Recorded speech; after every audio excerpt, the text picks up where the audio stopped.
Over a year ago, I read a quote from a book that I have not been able to shake.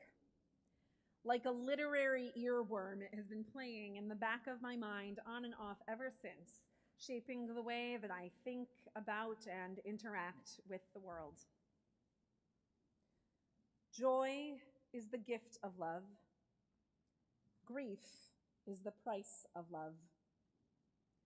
Anger protects that which is loved. And when we think we have reached our limit, wonder is the act that returns us to love. When I first encountered these words in Valerie Carr's memoir, See No Stranger, they simultaneously challenged me and spoke to me as if they were long-held truths that I had simply never articulated myself. Ever since, this quote has played like a quiet soundtrack on repeat in the back of my mind. As I approached these high holidays, that soundtrack became louder, as if an inner voice was reminding me of what I needed to hear. The year that has passed has held so much.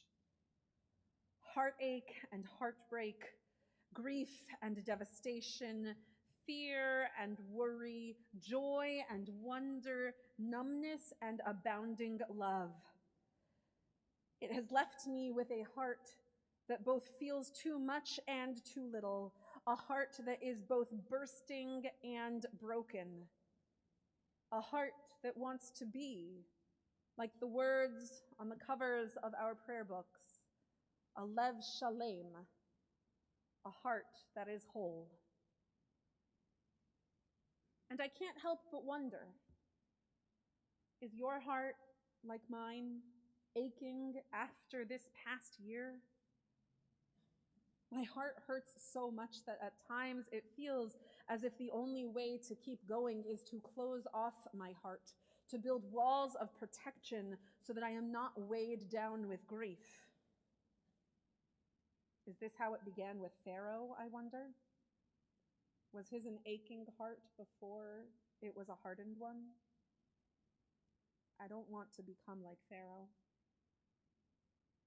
And at the same time, is your heart, like mine, bursting with love and wonder and joy over the headlines of parents reuniting with children after 477 days in captivity, and over the casual acts of kindness that surround us, over the everyday miracles of our continued existence in this wild world?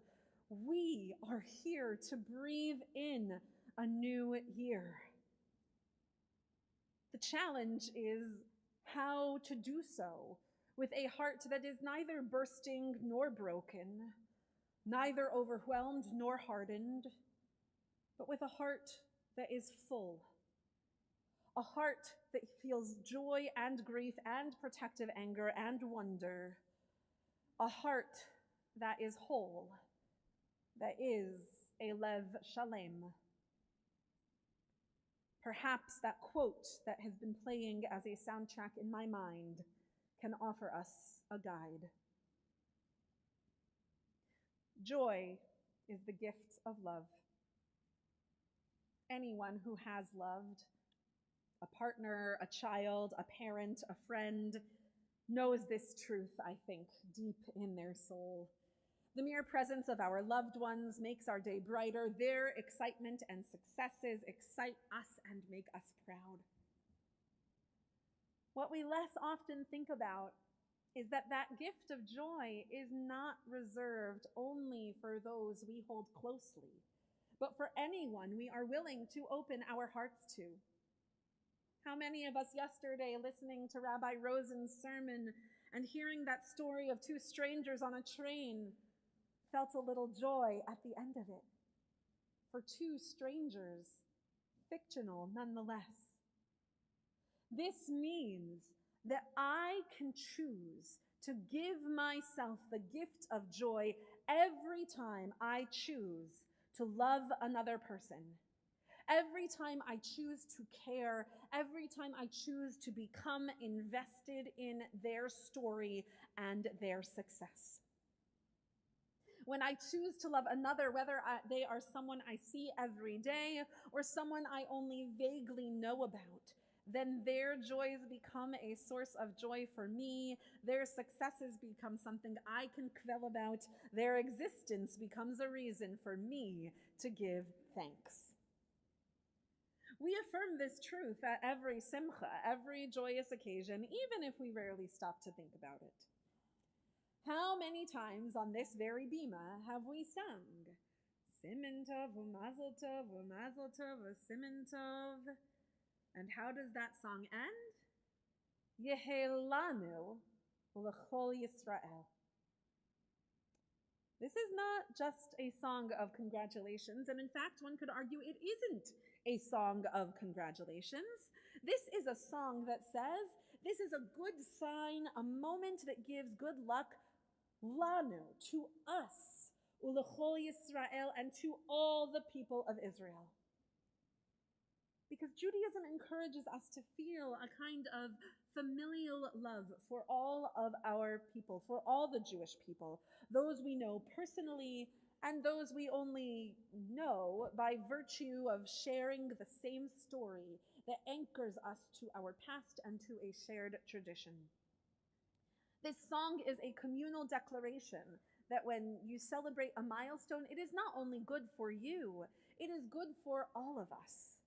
Because our tradition expects us to love each other, it also assumes that we receive the gift of joy for your celebration, for your successes. Not only you who are celebrating, not only those of us who can sing for you, but for all of us, whether we know you or not. Jewish tradition also urges us to love beyond the bounds of our people. The Torah begins by reminding us that every single person shares a common story, a common ancestor, and a shared aspect of the divine image. Rosh Hashanah celebrates not the beginning of the Jewish people, but the beginning of all humanity. And throughout the Torah, the most often repeated commandment is, thou shalt love the stranger. Because loving the stranger is a holy act too. And to do so gives us the gift of joy just as much as any other love. Joy is the gift of love, and if I am willing to open up my heart, there is no limit to the joy that I can have in my life. There is no limit, but there is a price. Grief is the price of love. The more joy I open myself up to, the more grief I must also be willing to hold. Because if we are to love others enough that we find joy in their happiness, then our hearts must also be open enough to also feel pain at their pain, to feel sorrow at their suffering. I think I first really understood this in the early days of being a parent. The moment Rivka was born, I remember thinking, I did not know my heart could grow so much and hold so much love. And then, not too long after, came the constant worry, the visceral pull in my body every time she cried. When she was still an infant, I remember saying to another new mom, nobody warned us that being a parent means feeling everything twice as much. People had told me about the joy, the love, the nachas. Nobody had warned me that I would also always be a little bit worried and that my heart would always ache every time she hurt. That's the way of the world, though. Love, like so many other things, is simultaneously a blessing and a burden, because we can choose to open our hearts or to close them. But once they are open, We cannot selectively choose what we open our hearts up to. Brené Brown says in her landmark TED Talk that in researching hundreds of people's stories, one thing became clear. You cannot selectively numb emotion, she said. You cannot numb grief or vulnerability or disappointment without also numbing gratitude or happiness or joy. Joy is the gift of love. Grief is its price. In the past 2 years, I have found myself wondering if this burden is worth the blessing. Is the gift really worth the cost? On October 7th, 8th, 9th, the grief was devastating. The anguish was crushing. Perhaps that alone would have been manageable. The human heart is resilient after all. But we are 719 days after, and the anguish has been multiplied 1,000-fold, and it comes from every direction. One does not have to look hard to find devastation in our world, rising death tolls in Israel and Gaza in a war with no end in sight, hatred, anti-Semitism, and political violence all over the globe, including in our own land, gun violence and hatred and laws that threaten the very lives and livelihoods of people we love, not to mention the everyday tragedies of natural disaster and suffering, of illness and death. They don't go on pause while the rest of the world is in crisis. I could go on, but it hurts my heart. Everyone wants to talk about the price of eggs, but my God, the price of love in our lifetime is steep. The price of the alternative is steeper still, because the alternative is not simply to blot out pain. It is to numb both grief and joy. The alternative is to close off the heart from loving at all. And in my mind, that is not an alternative worth considering. That is not to say that I think we open our hearts up to the point of overwhelm, and the risk of that is real. We so often talk about the commandment in the Torah to love your neighbor as yourself. Less often do we talk about the commandment implicit within that, the prerequisite, so to speak. If one is to love one's neighbor as they do themselves, then one must love oneself. One must tend to one's own heart before tending to the hearts and joys and griefs of others. It's like on an airplane. Put on your own oxygen mask first, because you can't help anyone else if you can't breathe. But tending to our hearts and protecting them from overwhelm does not necessarily mean we ought to grieve less, because that would mean we would have to love less. And you cannot help anyone else, and perhaps even yourself, if you cannot feel. As the kids say these days, grief is not pie. Of course, it's Rosh Hashanah, so I'm going to talk about apple pie. And let's pretend I have a beautiful apple pie up here. I almost brought one, but I would have eaten it then. I only have so much pie to go around. It's a limited resource. I want some of it for myself, of course, and I could cut it into very thin slices, but in a room this size, I can't cut my pie into enough slices for everyone. Most of you aren't going to get any pie today. Actually, I think I'm just going to keep the pie for myself and Rabbi Rosen. Maybe Rabbi Kowalski can have some too. It's just for us. Never mind. You don't get any pie. There isn't enough to go around. Thank God, love is not pie. If I love myself, it doesn't diminish the love that I have to give to others. If I love my family, my friends, my community, that does not mean that I run out of love to give to people outside my community. Love is not pie. And neither is grief. I can grieve my own pain, and that does not take away from the grief I can have for others. If I grieve over your loss, I can grieve over yours. Grief is not pie. There is enough to go around. But if love and grief are not pie, but rather are limitless resources, then how do we open our hearts without overwhelming them? As always, the challenge of living is to find the balance. A heart that feels too much grief without also feeling love and hope and connection and groundedness can become a heart that breaks. I don't want a broken heart. A heart that shields itself too much from grief, that puts blinders on to block out others' suffering, that builds up walls of protections, can become a heart that is numb, or worse yet, a heart that is hardened. I do not want to be hard-hearted. Somewhere in between hard-heartedness and brokenheartedness lies, I believe, a lev shalem, a full heart. One that loves itself enough to feel joy and grief at its own celebrations and sufferings, as well as joy and grief for others.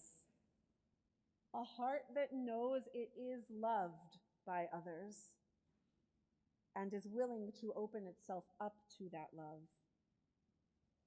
A heart and a love that grounds us and connects us. A heart that is capable of holding more than we often give it credit for. A heart that can feel joy and grief in their fullness and meet them with compassion and keep on beating. Anger protects that which is loved. My first reaction when I read that line was to question, what could anger and love possibly have to do with each other? Aren't they completely unrelated emotions? But as I always do when reading, I wanted to read generously, to give this sentence the benefit of the doubt. So I thought about the times when I have been angry. Not the short-lived mundane frustrations, but the few times that I have really felt angry. I thought about why I was angry. I thought about what was beneath that anger. And I realized in every instance, someone or something that I loved was at stake. My family, my community, my people were being harmed. I wanted to protect them. My anger was an attempt to protect that which I love. I thought about the times in the Torah and in other texts in our tradition when God gets angry. Because yes, although God is slow to anger, God does get angry. God's anger flares when relationships between humanity begin to fall apart, or when relationships between us and the divine begin to fracture. God's anger protects that which is loved. It protects us. I thought about the times when I have been angry with God. The first time I was truly angry with God, I was in rabbinical school, and I questioned how I could become a rabbi in good faith if I had anger toward the divine. A wise teacher of mine shared words with me that I will never forget. We only get angry about things we care about, she said. If you are angry at God, she said, that means you care. In other words, anger protects that which is loved. And then I thought about the anger that seems to pervade the world right now. It seems that over the past few years, there is more and more anger and less patience and calm and kindness. And to a certain extent, I get it. There are lots of reasons right now to be angry. But too often, this pervasive anger tends toward what I would like to call rage, a destructive kind of anger, an anger that leads people to hurt and harm others, an anger that perhaps is in contradiction to love, an anger that leads to viewing everything as pie, and there is not enough to go around. And so people take away from what other people have, even if there is an abundance in reality. Rage is not the only kind of anger, though. There is such a thing as, let's call it, righteous anger. I know that is a loaded term. I'm not talking about self-righteous anger, but righteous in the sense of an anger that leads us to what is right and that is guided by a desire for what is right. A kind of anger that burns inside of us, motivating us to help and heal rather than hurt and harm. An anger that signals to us that something we love is in need of protection and seeks not to protect what we hold closest at the expense of others, but rather seeks to protect what we hold closest to ourselves as well as others. What would happen if every time we felt anger burning inside ourselves, we welcomed it as a teacher rather than trying to suppress it? If we listened to our anger and asked it, what are you trying to protect? What is it that I love that I feel is in need of protection right now? And most importantly, how can I protect what I love without threatening what others love? Can I turn away from rageful anger and turn toward righteous anger? How can my anger lead to protection for all and not just mine? And what would happen if every time we met someone else's anger, we faced it with curiosity? What is it that you love so dearly that you feel you have to protect? Underneath the anger, is there hurt? Is there fear? Is there love? I think the answer is yes. That does not mean that we have to agree that everyone's anger is protecting something worth fighting for. A toddler might be angry that you won't let them stick their finger into an electrical outlet because they love touching everything. Just because love is at the root of their anger doesn't mean you let a kiddo electrocute themselves. So too with the more complicated and controversial loves and angers of our lives. Someone can be angry because they are protecting something they love, and there is love there. And you can still disagree that that thing is worth loving or protecting.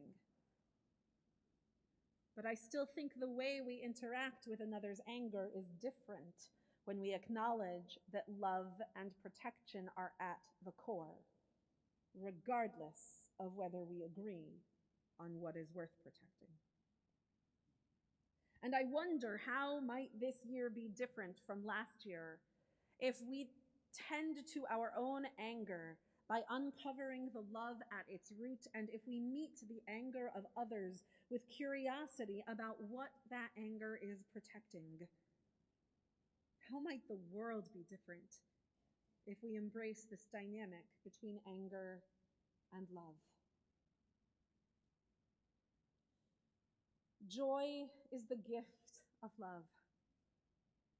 Grief is the price of love. Anger protects that which is loved.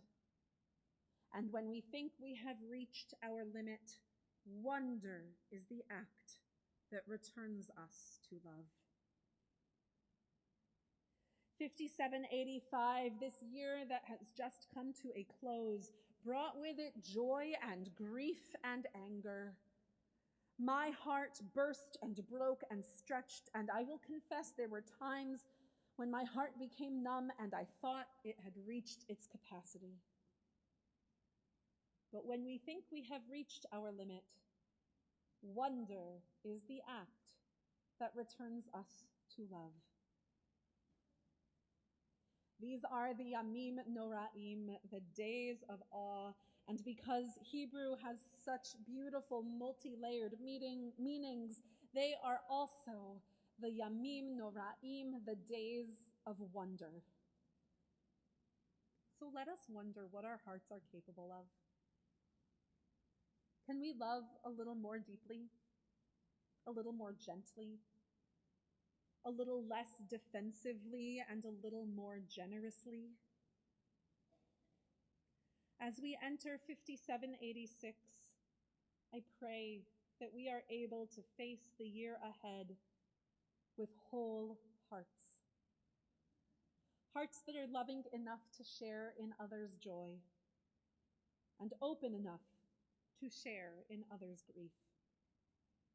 Hearts wise enough to know that my joy does not need to take away from yours, nor does my grief need to compete with another's, because there is an infinite well of compassion within and around all of us. Hearts that are fortified, knowing that we are loved by those we call our loved ones and by people we have never met. Hearts that love with such strength they can be fiercely protective, but are controlled enough to draw the line between righteous anger and rage. Hearts that encounter another person's anger and are willing to meet it not with defensiveness, but with tender curiosity, to excavate the layers until we uncover anger's loving roots. As we embrace these Yamim Noraim, these days of wonder, let us wonder at what we are capable of. Let us wonder at where we fell short in the past year and where we can improve. As we gather next week and we recite the Ashamnu, let us knock on the doors of our hearts so that they open ever wider. And let us enter this new year, each of us, with a whole heart, a lev shalem. Shana Tova.